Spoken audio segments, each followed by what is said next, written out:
அப்படின்னா மேனிஃபெஸ்ட் பண்ணுறது வந்து லேசான விஷயம் கிடையாது. அதுக்கு ஒரு தில்லு வேணும். நமக்கு தகுதிக்கு ஆசைப்படணும். ஹபீபி வந்து it's actually close to my heart. நான் சொல்கிறேன் எனக்கு நடிக்க வராதுன்னு. பரவாயில்ல அது பார்த்துக்கலாம் சார் அப்படிங்கிறாரு.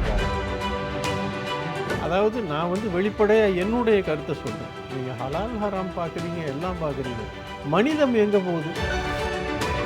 உள்ளே வந்த உடனே எனக்கு ஒரு பயம். நான் கமல் சாரே சொல்கிறாரு, புதுசாக இன்னைக்கு போய் நான் கேமரா முன்னால் நிற்கும்போது பட்டாம்பூச்சி பறக்கும் வயத்துலங்கிறாரு. மேனிஃபெஸ்டோ பற்றி என்ன சார் நினைக்கிறீங்க? ஏன்னா அது ரொம்ப நீடடான ஒரு விஷயம். நீங்கள் என்ன வாங்கணுங்கிறத நீங்கள் தான் திங்க் பண்ணணும், நீங்கள் தான் அதுக்காக உழைக்கணும். பட் அது மேனிஃபெஸ்டோன்ற ஒரு வார்த்தையை இப்போ வந்து அதிகமாக வந்து ஜென்சிஸ் அண்ட் 2Ks யூஸ் பண்ணுறாங்க. ஜஸ்ட் ஆசைப்பட்டா போதுமா? இல்லை உங்களுக்கு மேனிஃபெஸ்டோ எப்படி சார் இருந்தது? மேனிஃபெஸ்டேஷன் அப்படின்னா மேனிஃபெஸ்ட் பண்ணுறது வந்து லேசான விஷயம் கிடையாது. அதுக்கு ஒரு தில்லு வேணும். நீங்கள் அதாவது ட்ரீமிங் சொல்லுவாங்க, கனவு காண்றது சொல்லுவாங்க. இது எல்லாம் மீறி ஆசைப்படணும். நம்ம ஆசைப்படணும். ஆசைப்படுறது எப்படின்னா நமக்கு தகுதிக்கு ஆசைப்படணும். ஆசைப்பட்டுட்டு சும்மா இருக்கக்கூடாது, உழைக்கணும். நீங்கள் உழைக்கணும். அதை வந்து நீங்கள் அப்படியே கற்பனை விஷுவலைஸ் பண்ணிக்கிட்டே இருக்கணும். இன்னொரு விஷயம் இருக்குது, பாசிட்டிவ் சைடு நீங்கள் வந்து ஆசைப்படணும். நெகட்டிவ் வைப்ஸை வந்து நீங்கள் ஆசைப்படக்கூடாது. ஏன்னா அதை அட்ராக்ட் பண்ணோன்னா நம்மளே காலி பண்ணிடுவோம். ஆமாம், இது நம்ம ஜாக்கிரதையாக இருக்கும். மேனிஃபெஸ்டேஷனுங்கிறது வந்து நான் வந்து அனுபவிச்சிருக்கிறேன். சின்ன வயசுல இருந்து நான் எதெல்லாம் ஆசைப்பட்டேனோ மேக்சிமம் எனக்கு கிடைச்சிருக்கு. ஓகே, கிடைக்காத பட்சத்தில் அதுவும் ஒரு நன்மைக்கேன்னு சொல்லிட்டு கடந்து போயிடுவேன். வேற ரீடைரக்ட் பண்ணி, அதாவது நம்ம பைபாஸில் போகிறோம் இல்லையா, மெயின் ரோடு இல்லாமல், அதை மாதிரி திருப்பி நம்ம போயிடணும். ஏதோ ஒரு நன்மைக்காக நம்ம வந்து ரீடைரக்ட் பண்ணி அனுப்பப்படுறோம். இப்போது இவ்வளோ வருடங்கள் இருந்த ஷாவில் இப்போ திரும்ப பேசப்படுறதுக்கான காரணம் ஹபீபி அப்படிங்கிற ஒரு படம் தான். கொஞ்சம் வித்தியாசமான படம். 90s கிட்டுக்கும் ஃபாரினில் சென்று வாழ்கிறவங்களுக்குமான ஒரு படமாக நான் பார்த்தேன். கிட்டத்தட்ட நான் அந்த படத்தை உங்கள் இன்டர்வியூக்காக தான் பார்த்தேன். அதுக்கு முன்னாடி நான் அந்த படம் பார்க்கல. நான் வென்ட் டு மை நேட்டிவ். அந்த படம் பார்த்து எனக்கு லவ் படமெல்லாம் ஃபீல் ஆகுது சார். அந்த கிளைமேக்ஸ் பார்த்ததுக்கப்புறம் லிட்டரலி என்ன ஃபீல் ஆச்சுன்னா, இப்போ நம்மளாம் ஊர் சைடில் பார்த்தீங்கன்னா அதிகமாக ஃபாரின் ஒரு 18 வயசு முடிச்சோன்னே டக்குன்னு கிளப்பிடுவாங்க. இங்கே இருந்தால் பையன் கெட்டு போயிடுவான்னு. இங்கே இருந்தால் கெட்டு போயிடுவான்னு பையனை ஃபாரினுக்கு அனுப்புவாங்க. திரும்ப வர்றப்போ அவனோட இளமையை தொலைச்சி அவனுக்கு வாழ்க்கைக்கு எதுவுமே இருக்காது. வந்து கல்யாணம் பண்ணிட்டு ஃபேமிலியை பார்த்து ஓட ஆரம்பிச்சிருவான். அது அப்படியே ரியாலிட்டியாக காமிச்ச மாதிரியே இருந்தது. ஹபீபி உங்களுக்கு எப்படியாப்பட்ட ஃபீலிங் கொடுத்தது? அதுவும் நீங்கள் மிக முக்கியமான ஒரு பாத்திரத்தில், செகண்ட் ஹாஃபில் இருந்தாலும் மிக முக்கியமான ஒரு பாத்திரம் உங்களுக்கு. அது எவ்வளோ உங்களுக்கு ஆப்ட் ஆகுது சார்? அது ஹபீபி வந்து it's actually close to my heart. நடிப்பே வேண்டான்னு சொல்லிட்டு பெரியம்மான்னு ஒரு படத்தில் நடிச்சிட்டேன். ஓகே, வீட்டுக்கு தெரியாமல் நடிச்சிட்டேன். இது வந்து பானுமதி அம்மாவுடைய படம். அவங்க தான் பானுமதி ராமகிருஷ்ணான்னு இருந்தாங்களே, முன்னாள் நடிகை. எம்ஜிஆர் சார் கூட, சிவாஜி சார் கூட எல்லாம் நடிச்சிருக்காங்க. எப்படி அந்த வாய்ப்பு கிடச்சிதுன்னா, அவங்களுடைய பேரன் வந்து தபலா வாசிப்பான், எங்கள் ஃப்ரெண்டு. அப்படி தான் கொண்டு போய் இது பண்ணான். அந்த படம் முடிச்சுட்டு அதுக்கப்புறம் 2 பெரிய படங்கள் ஊர் உலகத்துக்கே தெரியும். அது வந்து வேண்டான்னாச்சு. கிட்டத்தட்ட 30 வருஷங்கள் தாண்டி எங்கள் ஊரில் பார்க்குறோம் இயக்குனர் மீரா கதிரவன் அவர்களையும், இந்த ஹபீபி திரைப்படத்தின் writer cum executive producer Ameen, VS Mohammed Ameen, 2 பேரையும் பார்க்குறேன். அண்ணன் நல்லா இருக்கீங்களாங்க அப்படின்னு அவர் கேட்குறாரு. அமீன், இவர் சார் நல்லா இருக்கீங்களான்னு கேட்குறாரு. எங்கே இந்த பக்கம் நம்ம ஊர் தான், பக்கத்து ஊர் தான் மீரா கதிரவன் சார். உங்களை பார்க்கணுமேங்கிறாங்க. சரி மீட் பண்ணுவோம், நாளைக்கு ஆஃபீஸில் மீட் பண்ணுவோமான்னு. அப்போது ஸ்கிரிப்ட் கொடுக்குறாங்க. பார்த்த உடனே பிடிச்சி போகுது, நல்லா இருக்குது. எனக்கு தெரியாது என்னை நடிக்க தான் கூப்பிடுவாங்க. அதுக்கப்புறம் சொல்கிறாங்க ஒரு கேரக்டர் இருக்குது அப்படின்னு சொல்லிட்டு. அதுக்கப்புறம் அந்த ப்ராசஸ் வந்தது. நான் கொஞ்சம் கூட கனவுல கூட நினச்சி பார்க்கல. ஸ்கிரிப்டை பார்க்கும்போது ஃபஸ்ட்டு டிராஃப்ட் பார்க்குறேன். அது பார்க்கும்போது பிரமிப்பாக பார்த்தேன். அந்த டைட்டில் ஹபீபி தான், ஃபிக்ஸ் பண்ணது தான். அதே மாதிரி அந்த நான் ஒரே ஒரு விஷயம் மட்டும் அவங்கள்ட்ட சொன்னேன், இது வந்து இங்கே உள்ள மக்களுக்கு மட்டுமான படம் கிடையாது, இது உலக திரைப்படம் அப்படின்னு. அதுக்கப்புறம் நான் வந்து உள்ளே எதிர்பாராத விதமாக உள்ளே வந்தேன். ஏன்னா அம்மா அதுக்கு முன்னால் உள்ள ஆஃபர்ஸ்லாம் வேண்டாம், இதுக்கு ஏதோ ஒரு இதில் சரிப்பா ஊரை பற்றி தானே பண்ணுன்ட்டாங்க. சரி, உள்ளே வந்த உடனே எனக்கு ஒரு பயம் இருக்கு. நான் கமல் சாரே சொல்கிறாரு, நான் வந்து இத்தனை வருஷம் ஆனாலுமே சைல்டு ஆர்டிஸ்ட், இத்தனை வருஷம் ஆனாலுமே புதுசாக இன்னைக்கு போய் நான் கேமரா முன்னால் நிற்கும்போது பட்டாம்பூச்சி பறக்கும் வயத்துலங்கிறாரு. அவ்வளோ பெரிய ஆள். நான்லாம் ஏமாத்துறோம். நான் சொல்கிறேன் எனக்கு நடிக்க வராதுங்கிறேன். பரவாயில்ல அது பார்த்துக்கலாம் சார் அப்படிங்கிறாரு டைரக்டர்.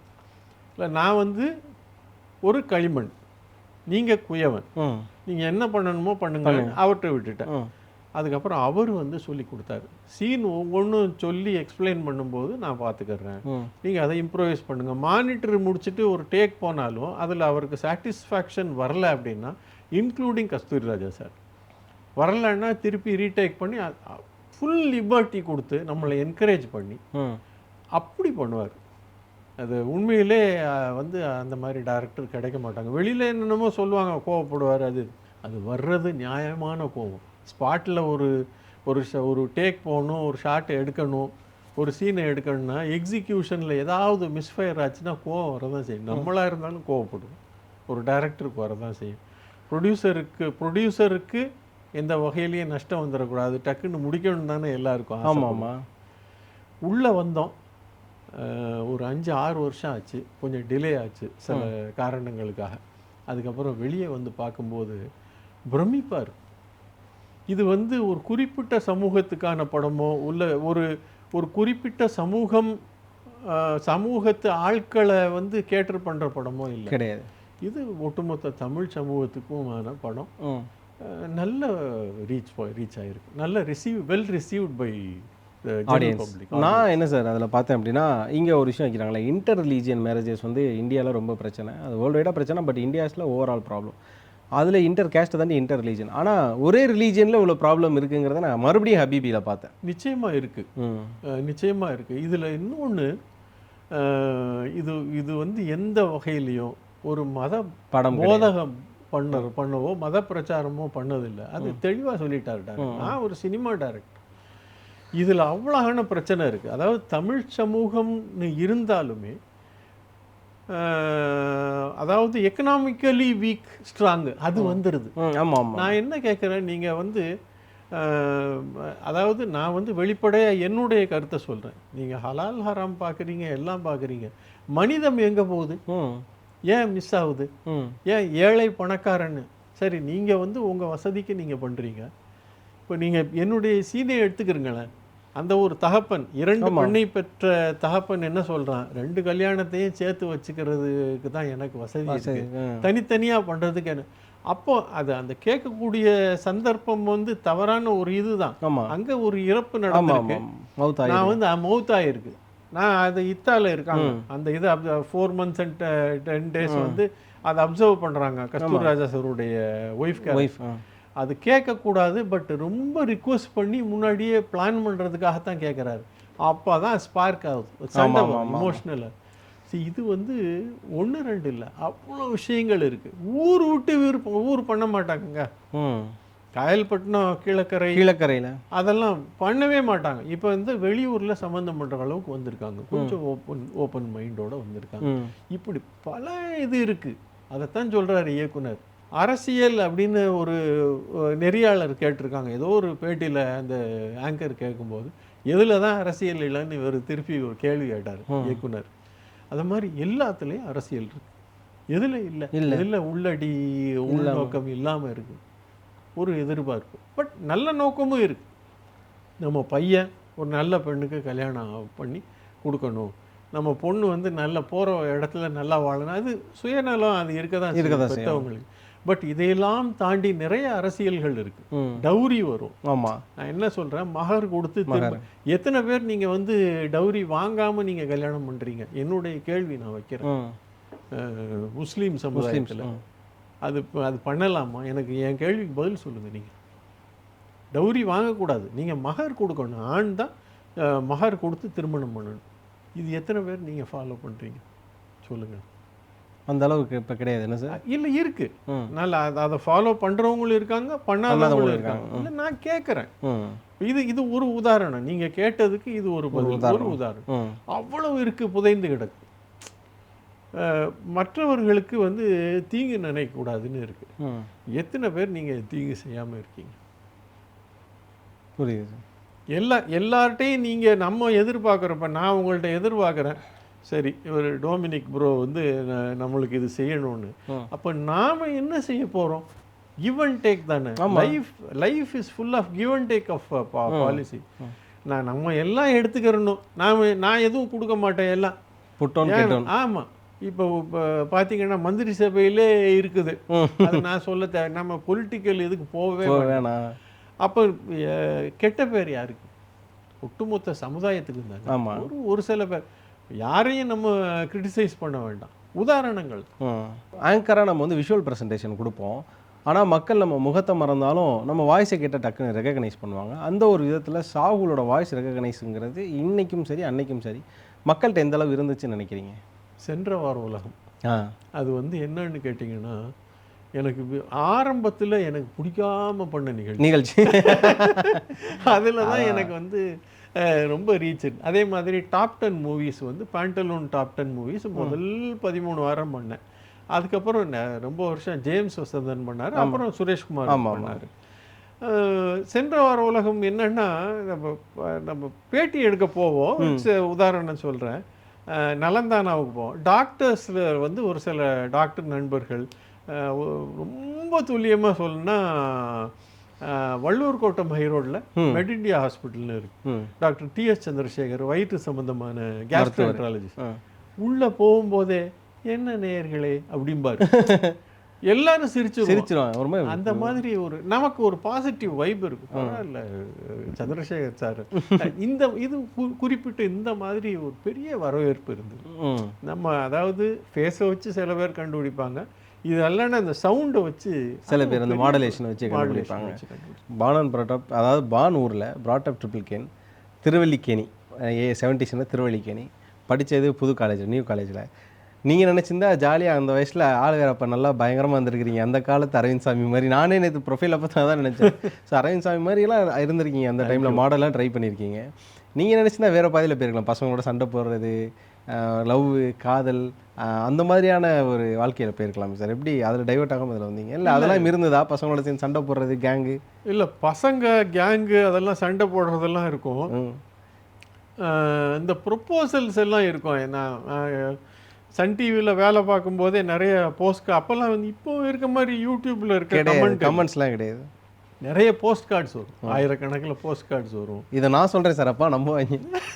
20,000 லெட்டர்ஸ் வந்திருக்கு. 20,000 லெட்டர்ஸில் பாதி சாருக்கு ப்ரொப்போசல் லெட்டர்ஸ் தான். ஏன்னா அவரோட ஃபோட்டோ நான் போடுறேன், நீங்கள் பாருங்கள்.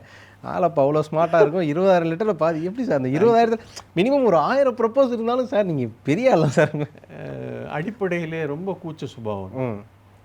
டேய் அந்த பொண்ணு பார்க்குதுடா அப்படின்னு வானுங்க, இவன் உஸ்பேத் வானுங்க ஃப்ரெண்ட்ஸு நியூ காலேஜுக்கு வெளியில். ஓகே, நம்ம அந்த வந்து ரொம்ப யதார்த்தமாக ஹாஃப் அ குரோன், இப்போ உங்களுக்கு இருக்கிற மாதிரி அப்போவே தாடி லைட்டாக இருக்கும். ஓகேங்க. டிவிக்கு வந்ததுக்கப்புறம் தான் ஷேவ் பண்ண ஆரம்பிச்சேன். அது வரைக்கும் ஒரே ஒரு நோட் இருக்கும், ஒரு ஜீன்ஸ் போட்டிருப்பேன், என்னுடைய ட்ரெஸ் கோடு. தலை வந்து ரொம்ப தலைவருடைய ஃபேனாக, சீப்பு இல்லாமல் சும்மா அப்படியே கோதிட்டு தான் இருப்போம். ஒரு ரேபன் கிளாஸ் போட்டிருப்போம், கூலர்ஸு. எதை பற்றியும் கேர் பண்ண மாட்டேன். அந்த பொண்ணு வருது, இந்த பொண்ணு வருது, பைக்கில் வீலிங் பண்ண, அதெல்லாம் நாம் போனோமா, சாப்பிட்டோமா, கேங்கோட சினிமா பார்த்தோமா, இப்படி ஜாலியாக வந்து லைஃப்பை என்ஜாய் பண்ண ஒழிய மற்ற இதெல்லாம் இல்லை.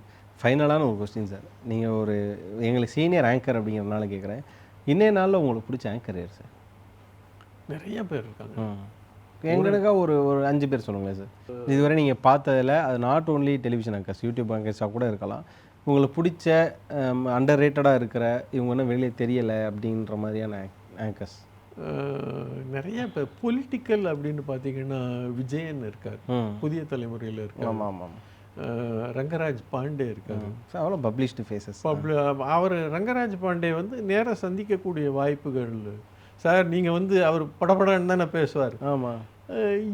அவருடைய ஆட்டிடியூட் என்னன்னு கேட்டிங்கன்னா, எதிர்க்க யார் இருக்கிறா என்ன எதுன்னு அது வந்து அப்ரிஷியேட் பண்ணணும்.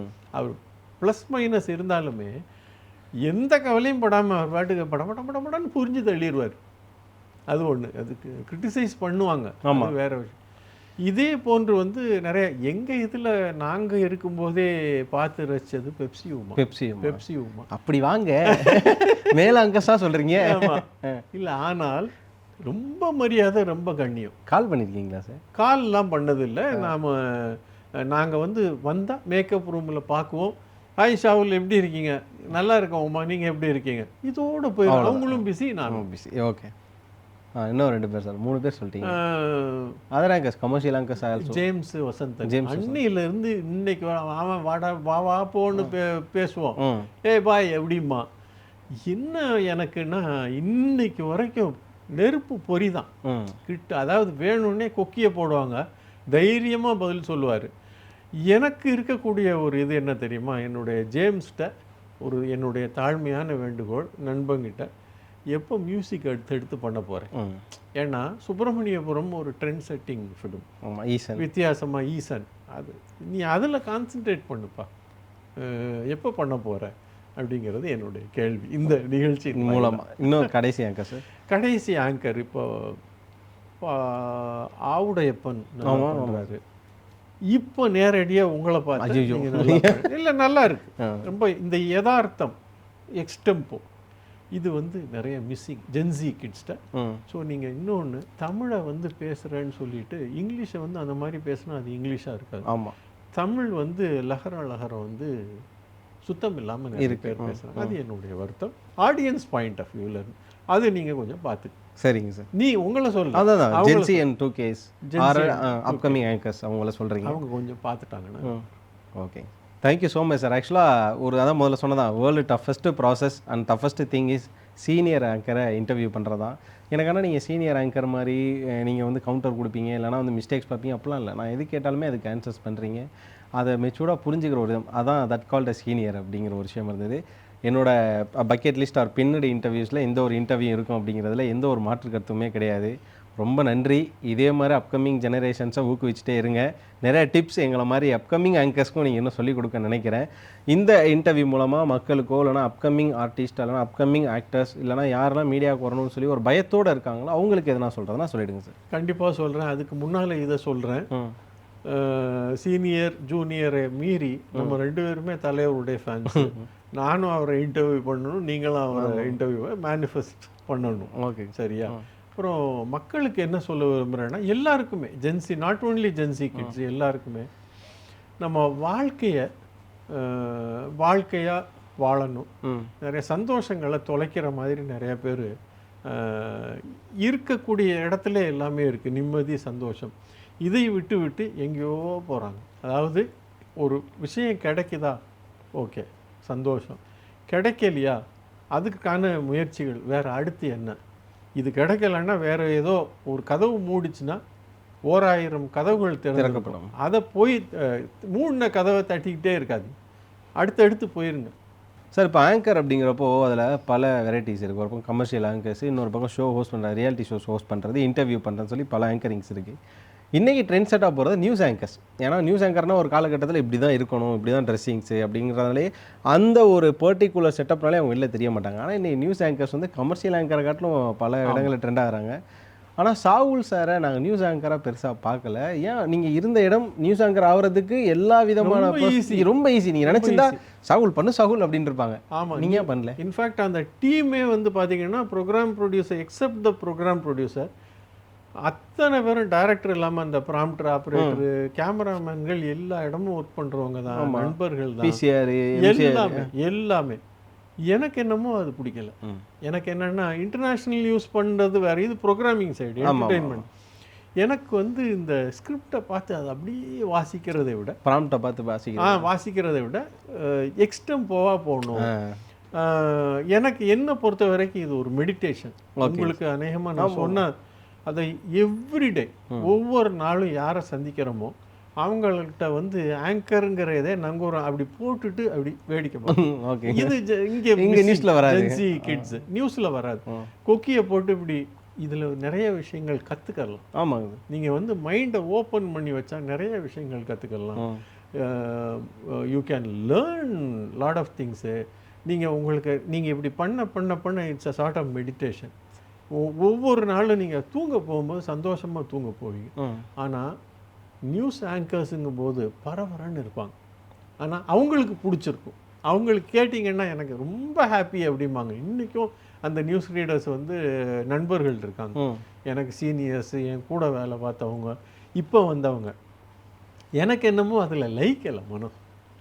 ஏன் சார் லைக் கடைசி வரையும் இல்லையா சார் உங்களுக்கு? கடைசி வரைக்கும் அது என்னமோ பண்ணணும்னு ஆசை இல்லை, கேட்டால் ஈஸியாக போயிடலாம். அந்த சென்ற வார உலகத்தோடு நிப்பாட்டிட்டீங்க. ரொம்ப நன்றி sir. Thank you so much for your time sir. மிக்க நன்றி. தேங்க்யூ.